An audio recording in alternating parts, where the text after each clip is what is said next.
예. 근데 요즘은 하도 챗봇이 유행하다 보니까 그 온라인에서 이렇게 그 1대1 상담해 주는 거에 저도 모르게 이제 물어보게 되더라고요. 혹시 로봇이냐고. 그랬더니 뭐라고 대답하던가요? 아니라고 저 필리핀에 있다고 그러더라고요.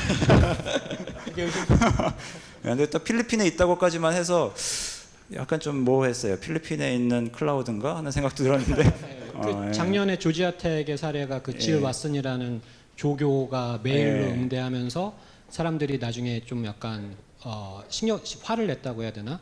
사람인 줄 친절하게 답변해도 사람인 줄 알았는데 알고 봤더니 기계였다. 기계였다. 그래서 그것도 잘 알려진 늘 대답하는 거에 대한 문제 공간에 대해서 짜깁기니까 그 정도는 얼마든지 이제 기계가 사람인 척할 수가 있는 세상이 돼버렸네요. 그렇죠. 예, 뭐 그 조교하고 하는 대화 뻔하니까. 그렇죠. 예, 뻔하죠. 뻔한 데이터 정도만 입력시키면은 이제 뻔한 조교는 얼마든지 만들 수 있는. 근데 이제 기계가 그런 식으로 나오면은 사실 우리 오늘 여러분들 질문 중에 또 그런 게 꽤 있었어요. 그 앞으로의 이제 직업관이라든지 뭐 어떻게 세상은 바뀌어갈 것이며 그 과정에 있어서 우리 사회의 역할, 뭐 심지어 이제 정부의 역할은 어떻게 될 건지에 대한 것들도 있었습니다. 그래서 이런 얘기도 잠깐 했으면 좋겠는데 뭐 그래 봐야 컴퓨터 프로그램인데 뭐 대단한 일이 있겠을까 생각이 듭니다만도 아까 말씀하셨듯이 이 딥러닝이 점점 스스로 이제 딥하게 데이터를 가져가고 뿜어내기 시작하면 무슨 일이 일어날지 모를 것 같은 생각 들거든요. 뭐 어떻게 살아야 됩니까 앞으로? 저도 어떻게 살아야 될지 몰라서 고민을 많이 하고 있는데요. 네. 이제 전문가분들도 의견이 많이 갈리지만 그래도 제가 생각하기에는 공부를 하거나 할 때도 어떤 특정 분야에 대해서 정해진 문제만 딱 해결하는 능력을 높이 올리는 것보다는 되게 복잡하고 다양한 상황에서 그걸 종합적으로 판단을 해갖고 순간 액션을 할 수 있는 그런 쪽의 능력을 키우는 게 앞으로 시대에서 좀 더 유리하지 않을까 그런 생각을 합니다. 주어진 문제에 답을 내는 삶보다도 네, 그러니까 명확한 문제를 그냥 딱 푸는 것보다도 명확한 문제 푸는 것보다도 문제를 제안한다던가 아니면 되게 복잡하게 많은 것들이 얽혀 있는 상황에서 그러니까 인간만이 할 수 있는 그런 것들을 이제 선택하고 그런 능력들을 키워나가는 게 아마도 조금 더 미래지향적이지 않을까. 지금 말씀하신 인간만이 할 수 있다라는 게 결국은 이제 질문하는 힘인가요? 최근에 말을 걸거나 질문한 인공지능이 나오기는 하는데요.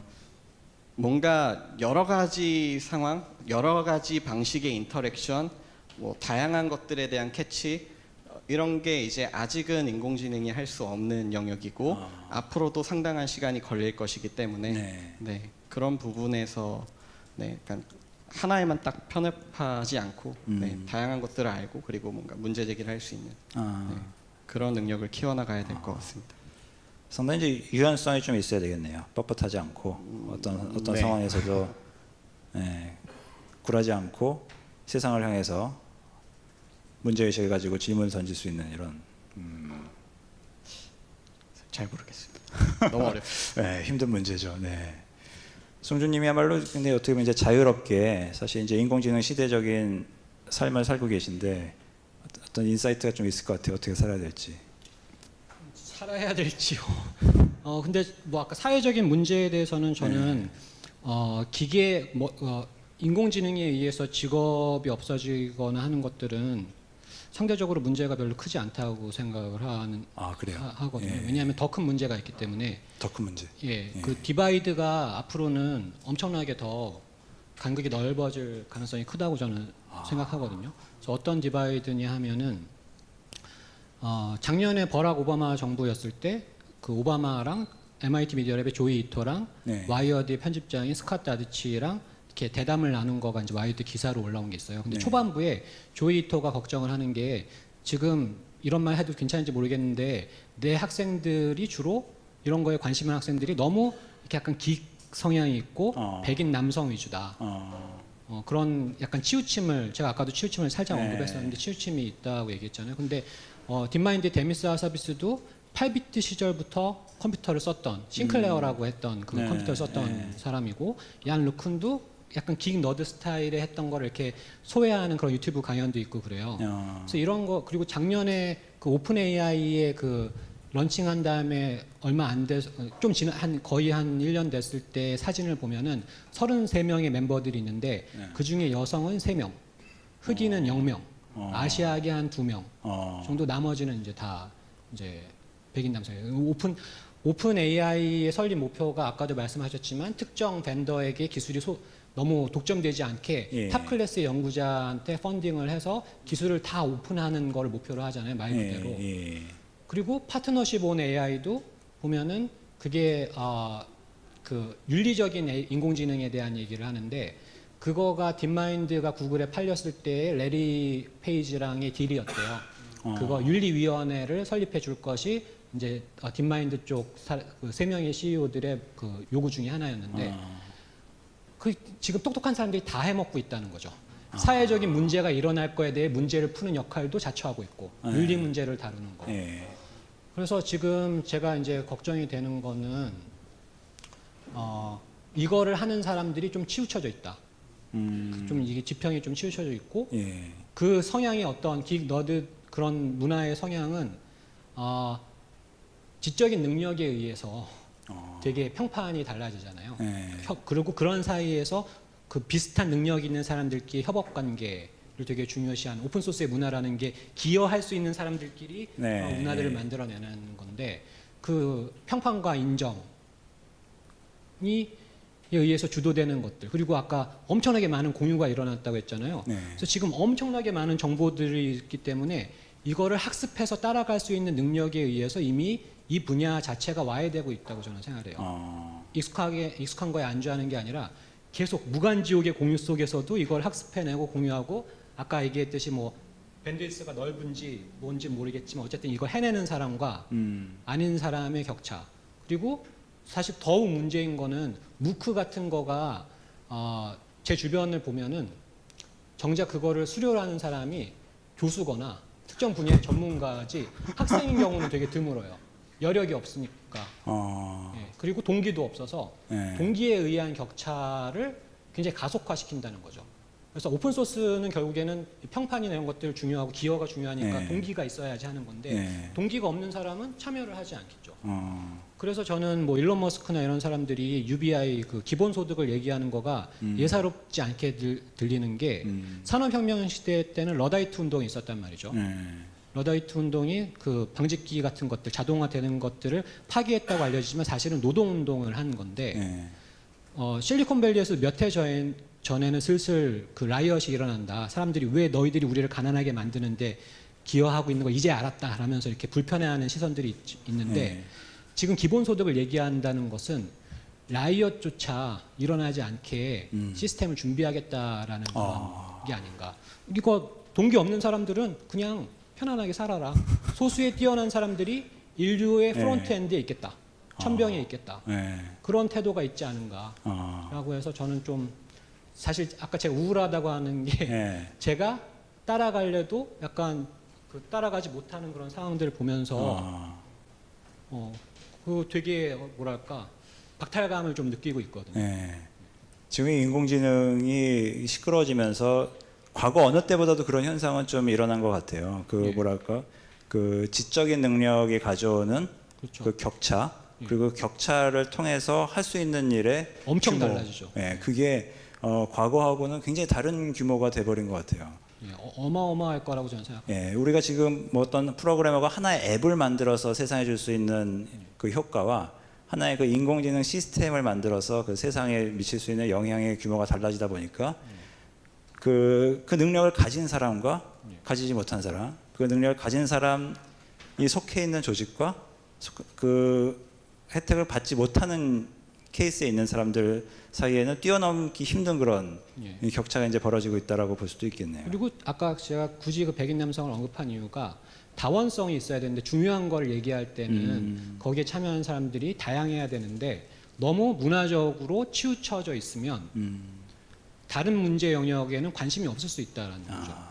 그렇기 때문에 여기에 참여가 여성도 있고 뭐 다양한 인종도 있고 많은 그런 정말 이거는 사회에 큰 여파를 미칠 거기 때문에 다양한 사람들이 참여할 수 있는 구조를 만들지 못하면 되게 특유의 혁신가적으로 독선적으로 달려가는 모습들이 어떤 괴물을 만들지 네. 알 수 없는 거잖아요. 뭐 스카이넷 이런 게 아니라 사회적인 시스템적인 어떠한 너무 편향된 시각을 가지고서 네. 뭔가를 할 가능성이 있지 네. 않을까. 저는 좀 걱정이 됩니다. 예. 저는 그래서 뭐 이렇게 저희가 관심을 계속 갖는 것도 중요하고 두 번째로는 기업이 어떻게 행동을 하느냐도 굉장히 중요하다고 생각을 해요. 네. 계속해서 이 인공지능으로 새로운 무언가를 창조하고 가치를 부여하는 일에 장벽을 낮추는 게 그래도 그나마 이로부터 야기되는 불평등을 최소화할 네. 수 있는 방향이라고 예. 생각을 하고요. 예. 네.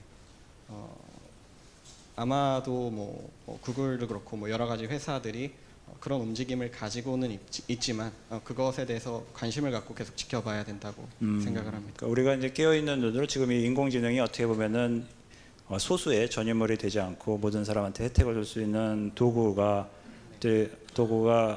만들 수 있도록 우리가 노력을 해야 되겠네요. 그렇죠. 그러니까 뭐 물론 테크 기업들이 그 첨단의 알고리즘과 새로운 개선 사항들을 만들어 나가는 것은 어쩔 수 없겠지만 네. 그것을 가지고선 여러 가지 분야에 활용을 하고 가치 부여를 하는 데에는 장벽이 좀 낮아야 되지 않나 이런 생각을 합니다. 지금까지는 어떻습니까? 아직까지는 뭐 이제 괜찮다고들 많이들 생각을 하는 것 같은데 그렇지 않다는 시각도 있을 것 같아요. 아까 이제 승주님 얘기를 듣다 보면. 아니, 일단 공부하는데 진입 장벽이 특정 분야의 사람들이 잘할 수 있게 되어 있다니까요. 근데 그거는 어떻게 우리 탓을 할 수밖에 없지 않습니까? 우리 탓이라뇨? 아니 그러니까 우리가 공부를 아, 잘했으면은 괜찮았었을 텐데. 이게 오늘 교육에 대한 예. 거니까 교육에 관련된 얘기를 조금 하면은 아직 인류가 못 해낸 거가 있어요. 뭐냐 하면은 수학 교육을 제대로 하는 거를 못 해냈어요. 왜냐하면 수학이라는 거는 되게 기호나 이런 거를 통해서 배운다고 생각을 하잖아요. 근데 사실은 다르게 이미지로서 배울 수 있는 방법이라던가 이런 것들 대안적인 접근이 물론 있거든요. 근데 교육 과정이 특정 소양을 가진 사람 위주로 잘할 수 있게 너무 치우쳐져 있다. 거죠. 한국 교육 같은 경우. 아니요, 전 세계 전세계적으로. 교육 과정이. 그래서 아직 그거를 전임 미답의 영역이에요. 그런 것들을 이제 중요하게 생각한 거가 그 최근에 우리나라도 코딩 교육이 뭐 많이 얘기가 되는데 그거를 처음 얘기한 사람이 1980년대에 마인드스톰을 지은 작년에 돌아가신 시모어 페퍼트예요. 시모어 페퍼트도 뭐 퍼셉트론에 관련돼서 뭔가 기여한 바도 있고 한데 어쨌든 거기서 중요한 것은 뭔가 학습을 하는 거가 그게 이제 인식론적 다원주의라고 어려운 단어로 되어 있는데 좀 쉽게 풀어서 쓰면은 many paths and many styles라고 하더라고요. 많은 경로와 많은 스타일이 있을 수 있는데 너무 특정 분야의 사람이 특정 소양을 가진 사람이 잘할 수 있게 지금 이 분야의 교육이 치우쳐져 있다는 거죠. 그러니까 뭐 간략히 말씀드리면은 지금 현재 사회는 수포자한테 굉장히 힘든 그런 그러니까 만약에 사회가 지금 찾아오고 있다. 예술가가 예. 이걸 하려고 하면 진입 문턱이 어마어마하게 현재는 높아요. 마찬가지로 이거에 대한 리터러시가 없는 사람이 이거를 하려고 하면은 너무 불친절해요. 일단 터미널을 쓸 수 있어야 돼요. 터미널 쓰는 건 굉장히 개발자 친화적인 그런. 옛날에는 붓으로 이렇게 그렸으면 됐는데 이제는 터미널을 이런 사회가 되고 있군요. 이런 사회를 앞으로 어떻게 풀어나가야 될지가 앞으로의 참 이제 과제일 것 같습니다. 네. 지금 수학 전문 앱이잖아요. 어떻게 보면. 그렇죠. 예. 지금 떠오르는 것들이 많겠어요. 굉장히 많은 그 생각들이 머릿속에 스쳐 지나갑니다. 예. 어떻게 보면 사회적 책임도 조금 느껴야 될 것 같기도 해요. 아마 그러니까 저희가 만들고자 하는 것들이 그러니까 사실은 학교를 다니다 보면은 공부를 잘하는 학생들은 계속 개념들이 차곡차곡 쌓여서 그 다음 거를 받아들이는데 전혀 무리가 없이 진행이 돼요. 근데 어느 부분에 대해서 약간 삐끗한 학생들은 본인이 그게 비어 있어서 그걸 먼저 공부를 해야 됨에도 불구하고 그냥 진행되는 대로 계속 따라가고 그거에 대해서 계속 공부를 해야 되거든요. 그럼 당연히 비율이 있을 수밖에 없고 당연히 괴로울 수밖에 없죠. 아마 나중에는 뭐 말씀해주신 것처럼 여러 가지 방법 그리고 본인이 진짜 필요한 부분만 계속 공부할 수 있는 식으로 다양한 학문들이 좀 그렇게 열리지 않을까라는 생각이 듭니다. 아, 예. 그 비어 있는 부분을 채워주는 것도 사실은 인공지능으로 좀 분석을 해서 그렇죠. 너가 지금 이렇게 풀었는데 이걸 봤을 때 이걸 좀 해야 되겠다라는 거를 찾아줄 수도 있겠네요. 그렇죠. 예. 근데 이제 뭐 이게 좀 아이러니하죠. 그러니까 결국에 인공지능을 모두가 누리게 만들고 싶은 마음이지만 결국에는 지금 또 그냥 저희는 인공지능을 사용해서 또 그 문제를 풀고 있는 거니까. 예.